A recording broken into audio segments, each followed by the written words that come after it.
All information given in this episode is for educational purposes and should not be tried prior to consulting a licensed physician and or certified state or accrediting bodies. We encourage all listeners to research, talk, and make all inquiries to all of the important professionals and governing bodies before acting on any information heard on the De La Fit podcast. Any action taken by any listener is done by and under their own omission and action, whether conscious to the results, positive or not.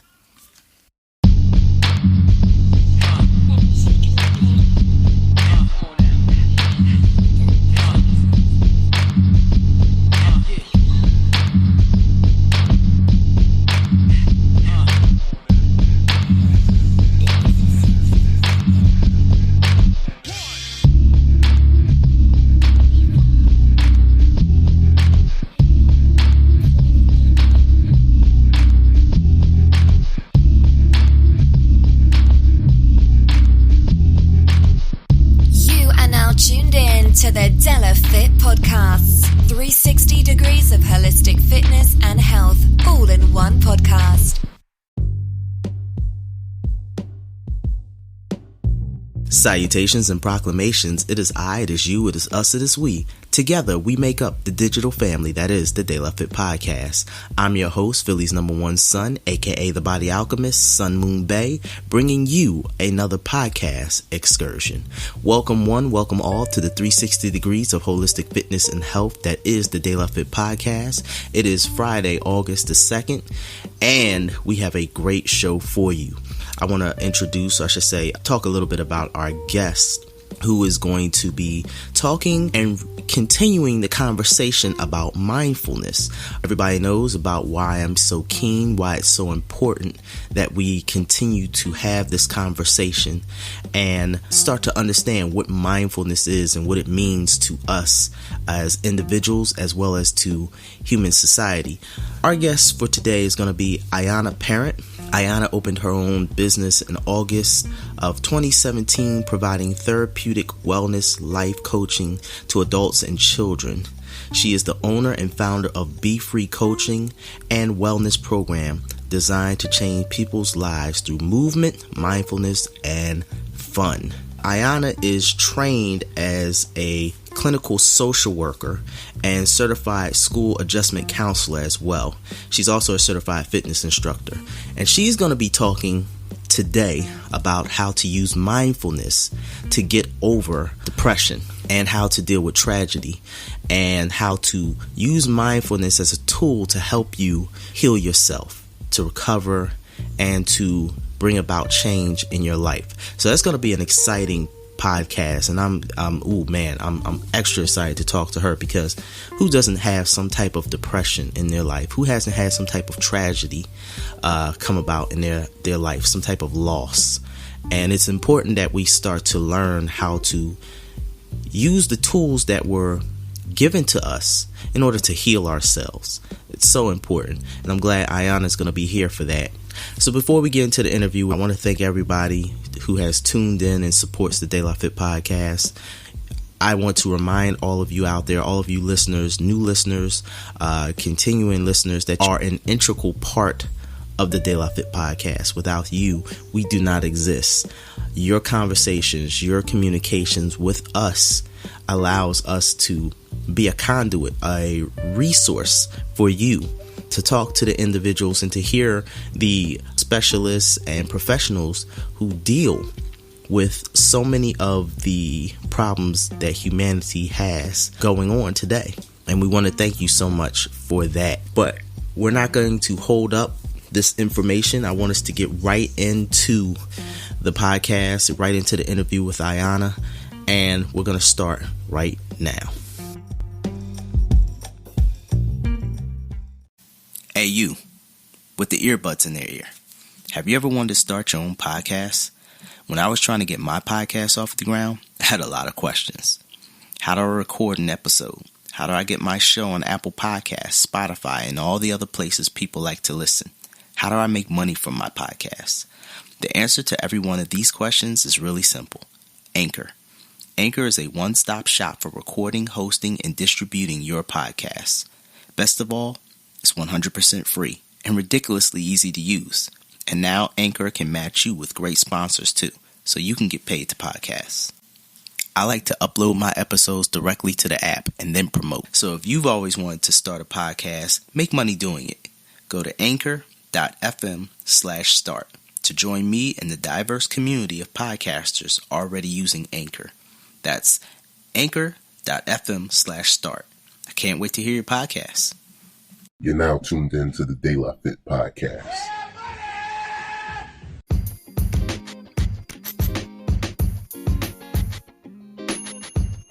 Salutations and proclamations. Welcome back to the 360 Degrees of Holistic Fitness and Health. That is the De La Fit Podcast. You know, during the start of 2019, I was starting to see signs that we were going to be dealing with progression and mindfulness. And when you listen to the cosmos, when you take deep that higher self that is within you, that positive energy, that divine Wi-Fi that we are connected to, what takes place is that, you know, you get to see signs of where you should be going. And the sign was clearly written across the wall, mindfulness. So our guest on the De La Fit Podcast, Miss Ayanna Parrent. She is a licensed independent clinical social worker, certified school adjustment counselor, certified fitness instructor, and see, they're talking, y'all. They're talking. See, you know I'm hyped this morning. Multiple group fitness areas. All right. And one of my favorite things, she's fellow East Coaster. And for those of you that listen, we get people from all over the country, all over the world, really. But I'm always extra excited when I have somebody who's a fellow East Coaster. Although she is from Boston and I'm from Philadelphia. It's a pleasure to introduce Ayanna Parrent. How are you today? I'm great. How are you? Quite an introduction. Thank you. Props to Boston. No, we don't. No, I know. Okay, fine. We'll just have to agree to disagree already. Right. Although last year was excellent, and we all know why. Oh, boy. All right. So, Ayanna, first things first, I read your bio, and I was like, wow, it's like there's a lot of things here that she can talk about. And we're always trying to find a topic that our listeners are really basically telling us to talk about. That's how we work here. It's not so much we just come up with the topic. We really listen to what it is that they want us to talk about. And one of the things that individuals were saying was like, look, talk about depression. Talk about what is mindfulness. And we've had some individuals come on and discuss mindful eating and mindfulness while training. We still get the same question. A lot of people are like, what is it? Why is it so important to me? You yourself have a rather interesting story. I would like you to kind of, take us through your fitness journey. And then we can get into the conversation about why mindfulness is so important, how it helps us with basically everything that we have to do throughout our lives. Yeah, I can kind of leave the whole depression thing right in there because, as a lot of us have, certainly dealt with a lot of depression in my time, and that's actually how I found the mindfulness. So I was a licensed independent clinical social worker for years and years, and I was kind of getting really burnt out. Then so found like the fitness world. So I started with Zumba, which I love to dance. So I was like doing Zumba and fitness classes like 5 times a week. But really it was like dancing that kind of like brought me joy. And I was like, wow, that's great. And that actually really helped with depression. My mom died like 10 years ago, and nothing was helping. Like work wasn't helping, meds weren't helping, talk therapy wasn't helping, but moving my body and dancing was helping. That was like the only thing I would leave and actually feel better. So time went on, and so I just started to incorporate that more into my life. But then some other stressful things happened, and then dancing wasn't helping anymore, and nothing was helping, and I was turning to alcohol, and so just got deep into a really scary alcohol addiction and needed to get some help with that. So I went to treatment, and again, it was there that I found that the mindfulness was the one thing that was helping me with that. So I left there and started going to yoga teacher training, and then figured out how to incorporate that into my life and then into other people's lives. So through meditating one day, I came up with my own program, which was Be Free Coaching and Wellness, and designed my own coaching model, which helps walk people through how to deal with emotional issues of anxiety, addiction, trauma, PTSD, all the stuff that's really hard to move through. With movement and mindfulness as opposed to talk therapy. And that's the short version. Okay. So, Ayanna, You were saying about, the fact of the loss of your parents and how you started dancing, which I thought was really interesting because some of our listeners have been discussing dealing with loss. And then how, moving through, I would say, that sphere of thought, some other things took place, and then the dancing wasn't helping, but the mindfulness did. So let's kind of connect with that, because I feel like individuals out there, they kind of feel like everything is kind of Spengalius. I know, my 1940s language. Wow. Yeah. That was good. Yeah. See, only my East Coast people get that. Cool. All right. But they kind of feel like it's all a lot of mysticism, things like that, and they don't really understand. Right. So take us through what mindfulness would be, or what it is to you, and how it can really connect us back to ourselves. Yeah, so the amazing thing about mindfulness is that people get so crazy and it's this crazy weird thing. Same thing with meditation. Right. Everyone's like, I can't meditate. It's this whole thing where you gotta sit down and and carve out 10 million hours, and it's this crazy elaborate thing. No, it's really this very, very simple practice that literally has to do with breath and bringing the mind and body into the present moment. That is the most basic way I can break it down. Same thing with meditation. I have people sort of meditate in, progressive form in the coaching program, but it starts with just teaching them how to do 5 minutes, literally sitting down, paying attention to your breath, bringing your mind into the moment, and just seeing, letting the mind be still and opening up, because the mind is a crazy place to be. Yes, I feel it's oh my God, you could come up with making yourself the worst person on earth in a matter of seconds, just from I don't know, making a wrong turn on the street. And then you're oh my God, why'd I do that? And then you're wait, I shouldn't have done that. And then you're oh my God, my life is over. Yeah, the mind is a crazy labyrinth. It's like Narnia mixed with any other place.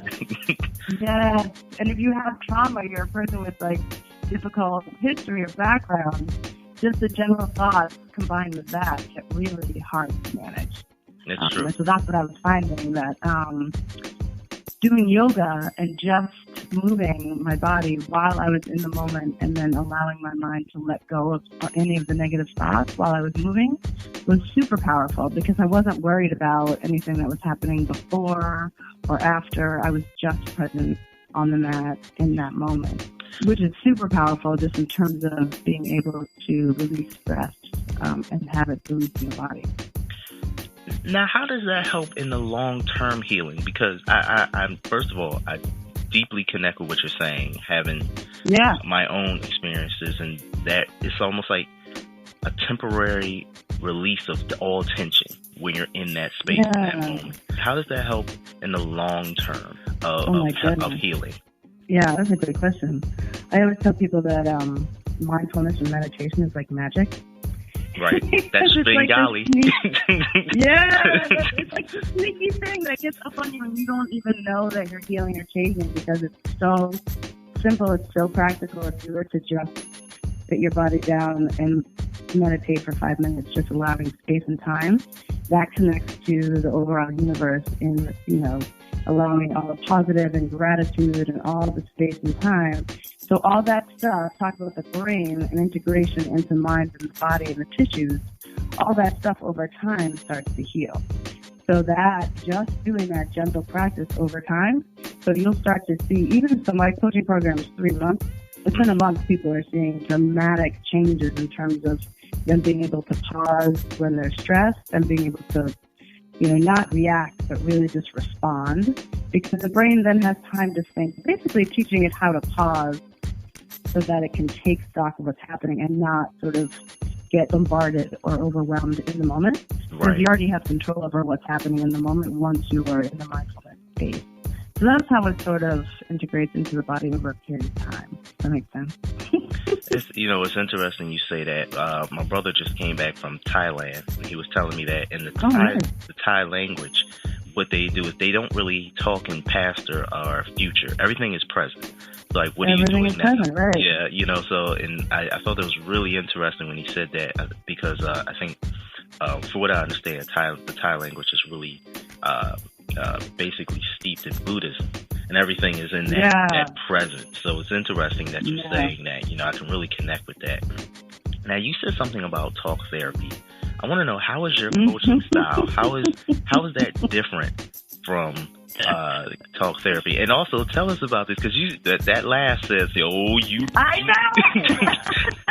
you opened up a door here, son. It was like, I can hear that. See, that's what I say. I love my West Coast people. I love everybody from everybody else, but my East Coast people, we have these conversations. They're like, yeah, you know what it is, son. You know what it is right now. So, that's right. So let's talk about that. Yeah. So, I was discovering that, literally talk therapy, sitting across from somebody for an hour, spewing out your problems, wasn't effective anymore. It was always, counterproductive. So, and for some people that were experiencing trauma, particularly domestic violence, or, women that were dealing with that, or I look at a lot of veterans, having to rehash all that. Right. The clinical model of social work and therapy is you have to go back all the way and rework all that, and then re-experience it all, figure out why, and then you're healed and fixed. But that doesn't work, because all you're doing is just saying it over and over again, and you're not actually releasing any of the stuff from your body. You're just talking about it. Okay. And because the body, once you start talking about something, the body's going to react immediately to that moment. So if you're, someone who's a veteran and you're talking about the war, your body's reacting, right? So you're re-traumatizing it already. So then you have to almost do more work to get it out of the body. So I started laughing because I'm so over that model. I'm a pretty radical in terms of I am fine saying I don't think that works. Okay. Other people are still doing it. I don't down anyone that's in therapy. I think it's useful. However, I don't think that you can heal the full body as a whole without doing the mindfulness and the meditation. So the coaching practice it's not, there's one session that's just talking, just so I can get a sense of the person. And then it's really dealing with present stuff. So then I'll ask, how is all this background and history showing up in the present moment? What's difficult? What's getting triggered? What's stuck? What are you struggling with? And then we'll come up with an actual practice of using mindfulness tools to address those issues in the session and then outside the session. So people have homework, they have to meditate on a regular basis, they have to do yoga, they have to take my classes at a wellness studio as well. So they can take the classes while they're in the coaching program. So they get pretty heavy homework. So it's all action-based. Nothing is just sitting and talking. So what type of homework do they get? Because I've got my own trauma based on schools and things like that. So, just hearing the word homework, it's just what? You're why? I'm the answer's 3. I'm sorry. Huh? What? I wasn't asleep. No, I'm just... No, all seriousness. No, what type of homework would you give an individual who is it depends on the person. A lot of the time, I'll have them read a passage from a book that I found really powerful, and then have them write a reaction to it. Or I'll have them, the homework can sometimes be just take this class. Okay. And then I want you to focus on, releasing an issue that, say it was something from, their childhood that they can't get out. Someone who was super parentified as, when they were a child, they took care of all their siblings and they were in foster care, and now as an adult they can't find joy. So their homework is to go find things that just bring you joy. So take my Zumba class and act like you're a 5-year-old, and just be in that experience and then write it down. So then they can connect to what you have to almost retrain the brain, retrain that moment, and then integrate it back into the brain. So then they have to then write it down, which then allows the brain to recall it. So that now they know what it's like to have joy when they're a kid. So they can start to look for ways to integrate that even more into their life. And so, that would be an example. It's not write 5 pages, but... So just to reiterate what it is you're saying, because it's interesting what you were talking about, the talk therapy. It's almost like you said, it's like walking through history. What we know of history is you can't change it. It's already taken place, so you're walking through it. But I find it interesting what you're doing, what you're saying with the homework. It's almost like relearning how to have, or I should say, I don't want to just say have fun, but relearning how to be positive. Yeah, or even have fun. That's fine. The whole mission is like my mission is changing lives through movement, mindfulness, and fun. Like there's no reason life can't be fun, right? Some people really are stuck. If you want to talk about depression, people can't find ways to have fun. Right. So they need to know that it's there, but they don't know how to do that when they're in depression. Depression really takes over the brain and convinces the brain that it's sick, that it's tired, that it can't move, that it just wants to sleep, right? So you have to actually tell it to go do something else. What advice would you give to a person that has suffered a loss? I mean, just somebody like who was in your similar position with your parents. What type of homework would you give them?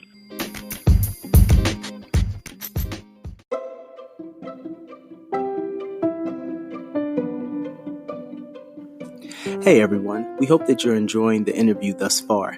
We'd just like to take some quick time out to remind everybody to like, follow, share, and subscribe. With every like, follow, share, and subscription, it helps the Daylight Fit podcast to grow. And the more we grow, the more information we can bring to you, the listener. So please, take some time out, like, follow, share, and subscribe. Thank you.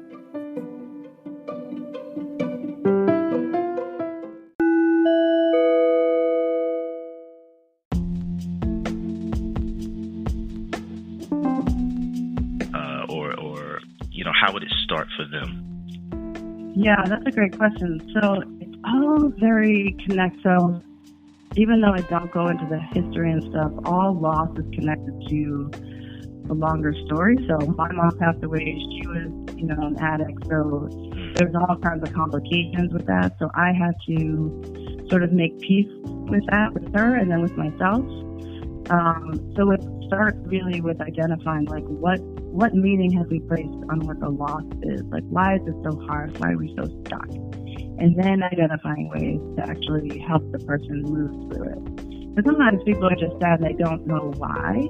Right. And sometimes the why isn't important, but if they know it's related to the grief, it's like, let's figure out what's making this so heavy. Because sometimes it's not missing the person, sort of missing the idea of, not having them at their wedding, or, they're not going to have grandchildren. So it's working with that loss and then recreating ways to allow that to be present in the current time. So making rituals, making, spiritual practices that allows that person to still be a part of certain things that are so important. So again, creating actions to, engage in healing as opposed to just engage with loss and depression. How do you continue to keep it in the moment and take care of yourself? I mean, I feel that's something many of us, and again, the mindfulness practice. Sorry, guys, told you it's relearning to talk. I feel like that mindfulness practice is doing that, but for a person that's just like barraged with everything, emotions, feelings, and not only that, but the countless amounts of stimuli coming from everywhere at every moment. Everywhere. Oh God. Nowadays, everywhere, like social media. How do we stay in that moment? So what would be the first key? The first thing that's like, all right, snap back in place. Where are we? Yeah, breath. Breath? Yeah, breath is super, super powerful. It's another like magic trick that people don't know about. But that's one of the first things I teach people is how to breathe. Okay. Because if you think about like all those people that smoke like cigarettes, 1,000 packs of cigarettes a day, like what are they really doing, right? They're teaching themselves how to inhale and exhale to deal with the stress. I mean, it's one of the nicotine, it's an addiction, but it has to do a lot with allowing the body. So the body really, in general, operates like on a fight, flight, manner. The brain is, trained to either survive or run away. Right. How we teach the body to be safe is through breath. So that's why the mindfulness and the yoga practice is so important, because it teaches how to breathe. So even if you're taking like a deep breath, it signals to the body that it's safe and that everything is okay in that moment. So that is like that is the most basic. So I try to teach people a simple trick, like if you're at a red light, like take 3 deep slow breaths and just see what happens. Body physically starts to change. It's pretty cool. I think it's interesting that you said about the whole cigarette thing right there. Now, first of all, I'm a big conspiracy theorist anyway. Yeah. I totally think that Google is going to just take over and rule the world hashtag please Google, don't come and take over my world. But I think it's interesting how you just talked about smoking. It's funny now. I never even thought about it. You're inhaling and you're exhaling, and that's crazy. Body trying to, because it's dealing with stress. So people are convinced that, you need it when you're so stressed out. Wow. Of course, it's like an addiction, so then, but your brain is convinced that that's what's going to release all that stress. Right. Which really is, the body's like, I can't figure out another way to like take an inhale and an exhale so that I know that I'm okay at this moment. That is like, yeah. I mean, when people have panic attacks, they're always like, breathe, which is super hard when you have to. Right. But it's just. But that's why they say that, is because it signals the body to slow down in the moment so that it can be grounded or stop trying to fight or flight. Like the panic attack is like the body needs to get somewhere else and it can't, or the mind needs to. Deep stuff right there, especially like what you just said. I mean, because it makes you think on how every level, even our basic knowledge of how to realign ourselves can be tampered with. Yeah. And it's first of all, we're glad to have individuals like you who are just like, wait a minute, we can do this without the extra accoutrements, so to say. Look at you. So, you know what? Don't make fun of me. I am cultured. Philadelphians are cultured, Ayanna. This is what I knew this when I would have a Boston person on there. See, I knew this was going to happen. This is what happens, y'all. She's like, look at you with the big words. Oh, you Philadelphians. Too bad your Sixers aren't much better. I'm like, you know what? This is supposed to be peaceful. You know what? Excuse me. I'm gonna enact some mindfulness right now. Yeah, I think you should take a couple of deep breaths. You feel better. Okay, I'm better. Okay. There you go. So, just tell us a little bit more about Be Free. How long have you all been around, and where can people learn more about it and just get closer to these teachings that you're expressing to the world? Yeah, so I started the program just about 2 years ago, and I started in like one office and just started the coaching program sort of out of nowhere, out of nothing. Okay. And then the coaching program started to grow, and so then I needed a studio to incorporate all the classes, because I was sort of like teaching all over the place. So I was sharing a space with another person, and that was going really well. But then I wanted to expand and have more classes to be able to offer to everybody, and the coaching program was expanding. So I just opened my own studio in Harwichport on Cape Cod 3 weeks ago. So It's very exciting. Congratulations. Thank you. It's very exciting. So all that just kind of came together, and now so I offer about 8 classes, see about 8 coaching clients. Currently, the wait list, so that's kind of cool. Hopefully, I'll be hiring another coach. But I have to train someone else in the model. That's the tricky thing, is I designed my own model, so I have to. It's in the process of being sort of written and copyrighted and all that. So until that happens, I'd love to hire some more people. So yes, I'm on Cape Cod. BeFreeWell is BeFreeWell.com is the website, and it has all the classes and the coaching and all that stuff listed on it. It's in Harwichport on Cape Cod. Yeah. Why Be Free? Oh yes, I didn't tell you that. So FREE stands for Find, Recover, Evolve, and Enjoy. So that's the acronym. Yeah, I always forget to tell people that. Okay, all right. So when I first started the business, I couldn't figure out. I had written the model before I even had the name of it. So my friends and I met for lunch, and we're like, what are we going to call this? What do we, I can't figure out. And then someone asked me, how do you want people to feel when they leave your studio, your office? And I was like, I just want them to feel free. Right. And boom, I was like, there we go. So then I was looked at the model a little bit more and broke it down in terms of the first step is you have to actually find yourself. You have to identify who it is you want to be. And then recovery, it's not necessarily about recovery of recovery from life. It can be, it could be recovery from life, from anything. Right. So identifying that, and then evolve is sort of introducing all those mindfulness pieces, and then integrating who you are, who you want to be, and letting go of who you don't want to be, and then enjoying the rest of your life. I like that a lot. you're also writing a book, am I correct? Entitled Be Free. I am writing a book. See, we do our research. We do our research here. You really do. I know. That's like in the fine print somewhere. And in ninth grade, you were. It's like, no. I was like, ninth grade? What am I doing ninth grade? She's like, what? I mean, yeah, anyway. It's juicy, so I'm kidding. So, yeah, so the book, I just got an editor, and the proposal's done. I'm just working with someone to help flesh out the pieces of it to kind of bring it all together. So it's a memoir, so sort of about my life, and then my mom's life and her passing away, and then the adoption of my daughter through the Department of Children and Families. Okay. Yeah, so it's kind of like a woman's story, sort of 3 generations told, interwoven. Well, we can't wait to see it be unleashed into the world, and hopefully you'll come come back. I'm hoping for January sometime. I'm hoping. When the book is out, please feel free to come back to us and talk to our listeners about it, and I'd love to. And talk more about what it is you're doing. Yeah. I'd just like to thank you for coming and spending your time and energy. One thing that we totally believe here is that time and energy are precious resources along with children. Yeah. Those are the 3 most important resources in the world, and any time that's not properly used well is just waste, because you can't get that back. So we thank you so much for coming to us, and it was a little difficult though. We're not going to front, because I think we tried this for almost a week straight. Like, wait, what about this day? No. Yeah, I know. What about this?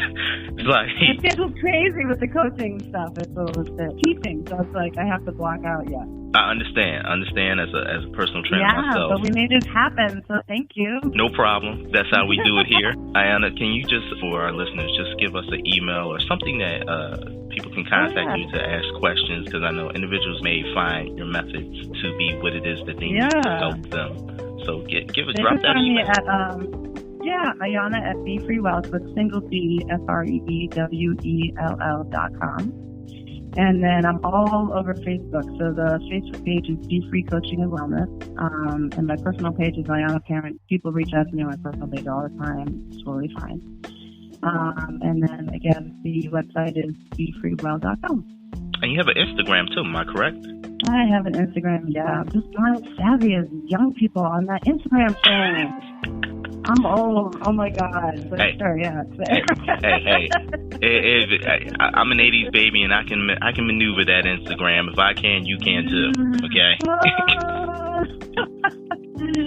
Yeah, it is. Yeah, Be Free Model, it's there. Okay. On Instagram. I'm on Twitter too. You know what I didn't mention? I have like a podcast that people might like too. It's called the Fit Fat Chat. Okay, all right, definitely. Yeah, so we talk about body positive stuff, and that is you can find that on Spotify, Apple Podcasts, Anchor, all those. So wait, hold on. Wait, you see, I was about to let you go, and then you said something about the podcast and body, because that's something else we've been wanting to get into as well. So tell us a little bit about that. So what are some of the things you talk about as far as body positive? Because I feel working with teens, I constantly see that, I've got to lose weight, so I'm not going to eat. It's awful. It's gross. And when they're bombarded by all this social media crap that is just not true. It's all fake. Very true. Oh, get off all that stuff. Yeah. So I was just finding, like, teaching yoga that, it wasn't sort of catering to the right people. Like, it was very light, thin women, and the fancy stuff. But that was what was portrayed as, like, who could do yoga. So I sort of launched on this whole thing about changing that image. And a friend of mine is also a Zumba instructor. And we were talking about it. She finds that in Zumba, too, like, people don't feel like they can do it who are larger bodies. Okay. And I was like, yeah, it's just crazy. Like, larger bodied people are freaking strong, man. There's like, very I love it. Very true. And it's just a perception that they can't. So we got together and started talking about how to change that mindset and to, allow people to know that they can actually move their body at any size, any age, anything. And that it's actually the best way to bring joy into your life. So we started the Fit Fat Chat. I just saw something recently. I can't think of the gentleman's name, but I think he's a motivational speaker and he owns businesses. But he was saying that if we're going to change how we look at ourselves, we have to change where we spend our time ingesting mentally. And one of the things he was talking about is with social media. He was like, take a look at everything it is that you like and transfer that to dollars and cents, because people are perpetuating certain things because for them it's a business. You know, they're perpetuating this look, or they're perpetuating this specific, and every click or like that rings out as that's $1. And when you take it and look at it like that, you can, using mindfulness, kind of pull yourself back and see that what is it that you're really investing into the world, because everything we do is an investment. And I applaud you for what it is that you're doing. And, you know, definitely shout out again what the podcast is for our listeners out there so they can tune in. Yeah, it's the Fit Fat Chat. So it's FITCHAT chat. Oh yeah, the Fat Chat. I went there. I did the fat. Yeah. You know what? Really? You did the same? She's like, oh yeah. I remember the 90s. I did it. She's like, oh yeah. She's like, yeah, Snoop Dogg. That's right. That's right.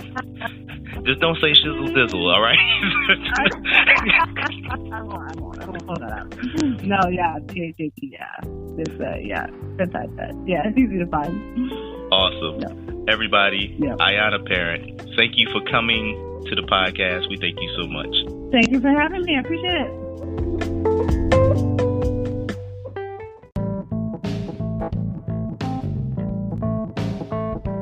I want to thank Ayanna for coming on to the podcast and sharing her information, her story, and to give us some insight on how mindfulness can be used to help with depression and tragic loss, relationships, things of that nature, because it's so important.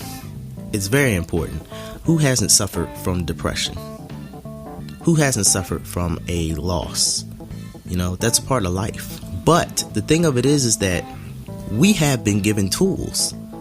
We have been given tools. And that's one thing I'm so thankful of. If you look at any of the classical religious doctrines, before anybody says anything, I know many people be like, oh, I'm not into religion and I'm not into that. Listen. I'm not saying you should be into anything. I'm saying if you read the classic principles of each religion, don't get into the quote unquote political rhetoric that individuals have placed within or are using to manipulate under the guise of religion. Again, hear what I say. Not listening to the political rhetoric or manipulation that people use under the guise of religion. All right? If you actually take the principles of all the religions, which break down to simply love, truth, peace, freedom, and justice in one way, form, or fashion, and then you study the actual principles, there are tools that go with these principles. These are tools that have been going on since we've been walking around in these bodies made of flesh. If you look at Buddhism taught about mindfulness. He taught about meditation. Muhammad taught about meditation. All of the religious doctrines in their virgin purest form, distilled of all the political rhetoric, have taught the same thing. So it makes you think, where is this coming from? That's a whole other tandem, and I'm not going to get into that. But again, I just want to thank Ayanna for coming on to the podcast and talking about her story and giving us that information. I'd also like to have a quick little conversation with you all out there before I sign off. And I started it last week talking about love, but I want to talk a little bit more about that. I want to continue it just before we sign off, because I was thinking about some details. Just like I was thinking about mindfulness and how mindfulness and progression has been at the forefront of my thinking since the beginning of the year, actually since 2018, the beginning of 2018 into 2019, since doing this podcast. I have now had a journey which has taken me on to love. And this is all stemming from a conversation I had from my big brother. And we were talking about love and the things that people do, quote unquote, in the name of love. Now, it's funny. I've heard recently people say people will do anything in the name of love, or people will do anything dealing with love. But as I said last week, is it really love that we do things in the name of? We do them in the name of love, but is it really love that we're feeling? Think about it. Think about situations that we will allow ourselves to be in the name of love, totally forgetting what love is. People will be in abusive relationships because of love. They say, I love this person. All right, but do you love yourself? People will hurt people in the name of love. Now, I'm not saying that love won't defend or protect. I'm also not saying that love won't kick your ass. Because you can genuinely kick somebody's ass because you love them. See, it's all in how we think about things. Like, I'll give you an example. Some people will try to keep a person in a relationship because they say, I love them and I want them to be with me. But is that love or is that selfishness? See, selfishness is truly just that. You want something just for you. Love is love. It really has no boundaries. And I used to, when I was younger, I didn't understand that. People would be like, I can love somebody to the point that if they don't want to be with me, I could still let them go. And it wasn't until I had a beautiful woman who I love so much, even to this day, even though we're not together, that I realized that. Because I had to leave the situation, or I should say, I had to agree for the situation of her leaving so that she could really be and feel how she wanted to feel. That is a tough thing, but I still loved her. Still love that person to this day, even though now not necessarily is the best thing. I don't think I could be in a relationship with her now, because another thing that has changed is not my love for her.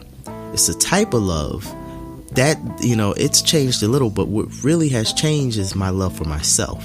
And that's the thing. But what it is that it's so all encompassing. If you love somebody, if you want to properly love them, you have to know how to properly love yourself. That's just it. Which means that you have to be able to forgive yourself. You have to be able to know when it's time for you to heal. You have to know when it's time for you to do certain things for yourself. Are you taking care of yourself? Are you being the best person you can be? Are you not so down on yourself? How are you going to love somebody else if you can't love yourself? And I find that many of us out here, that's a difficult thing, because we don't know how to love ourselves, but we are lost and trapped in our emotions, and we want to love other people. Love doesn't hate. It builds. Love does not destroy. It builds. Love does not degrade. It builds. It builds. Now, you could feel bad because you love somebody and the person you love gets hurt.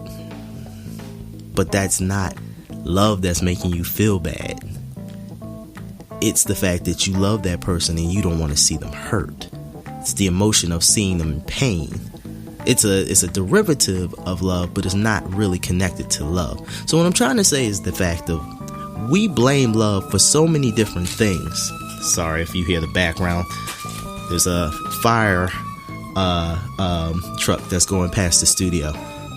But we blame love for so many things. We place blame within love. We falsely accuse love of all these other situations. But the truth of it is that love is love. Love is love. No matter who it is, what it is, love is love. And we all want love. Maybe not all. I'll say that. Maybe not all of us. I'll say the majority of us. Because I do believe in the duality of human beings. And I do believe in the positive and negative forces. If there was no love, there would be no hate. And sometimes it just is. Do I believe that there are entities floating around that only function on hate? Yeah. Yeah, I do. For whatever the reason. Do I believe there are a majority of us function or want to function on love? Most definitely. So I just wanted to have that conversation with all of you out there, which is the fact of love. We put so many blames on love, and we say negatives, speak ill of love, and blame love, and put we speak ill in its name. But love really is just love. Now, love has a bunch of friends that hang around it. Selfishness, lust, ego, vanity. They hang around love. They hang around love. They're close to love. And I said this last week.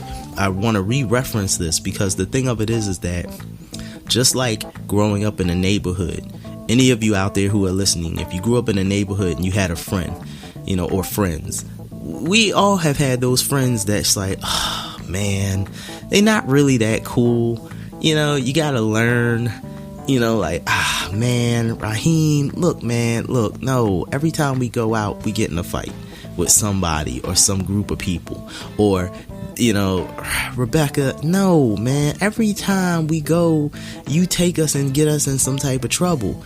Love has those type of friends. They hang around love because guess what? They all love love too. It's the truth. Who of you out there hasn't had a friend that you're like, yo, that's my homie, and I know they love me like cook food, but they're not necessarily the best people for me to be around. We've all had friends like that. Or I should say majority of us have had friends like that. Well, love does too.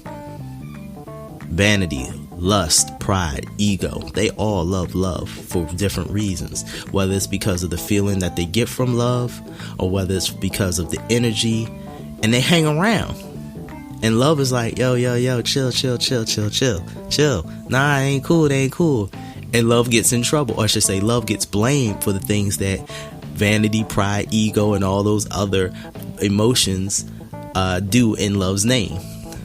It's just like lust will stand there and talk to somebody and be like, yo, love is my best friend. He wants you and I to be together. He said if you wanna hang with him, you need to be with me. You need to do this with me. We need to, we need to get together. My father always tells me something. He says, always bump it up. Well, we gotta bump it up. We have to bump it up. We have to take these teachings, these mindful teachings that are out there, and bump it up to the reality. And then we have to look at the superficialities of humanity that we have developed. We've learned to be more superficial. The truth of it is that humanity is actually quite divine. But anyway, we're going to end that conversation here. Hopefully we'll pick it up next week. No, we're going to pick it up next week because I think it's something that needs to be talked about. I want to thank everybody for tuning in and listening in. Again, if you all, any of you all out there want to contact us for conversation, for topics that you would like us to speak about, if you'd like us to bring on a specific individual to interview, please contact us at delafit13@gmail.com. You can contact us at our website, which is www.delafitpodcast.com. We're on Facebook at DeLaFit Podcast. We're on Instagram at DE_LA_Fit Podcast. You can find us. We're on the web. We're all over the webs. If you want to listen to us on any platform, we are on all of the major platforms. And guess what? A special announcement for everybody out there. We are now about to be on Instagram TV. That's right. You can now listen to us on Instagram TV at the De La Fit Podcast. The De La Fit Podcast Instagram. We're going to be putting a good portion of our shows on there to see how individuals respond, to see if it sparks conversation, and just see how you all like it out there. So that's going to be something else that we're going to be doing for all of you out there. So, as we always say about this time, thank you for tuning in. Remember to love yourself. If you love yourself appropriately and in the right way, you will definitely love others appropriately and in the right way. Specifically and most definitely, if the love you are showing yourself is genuine, you will definitely love others genuinely as well. Remember, we are the village, and it takes many to raise a child. We're all the child of somebody. That's why the village is so important. Each one teach one, my brothers and sisters. Peace to you all. Remember to love yourselves and each other. Thank you.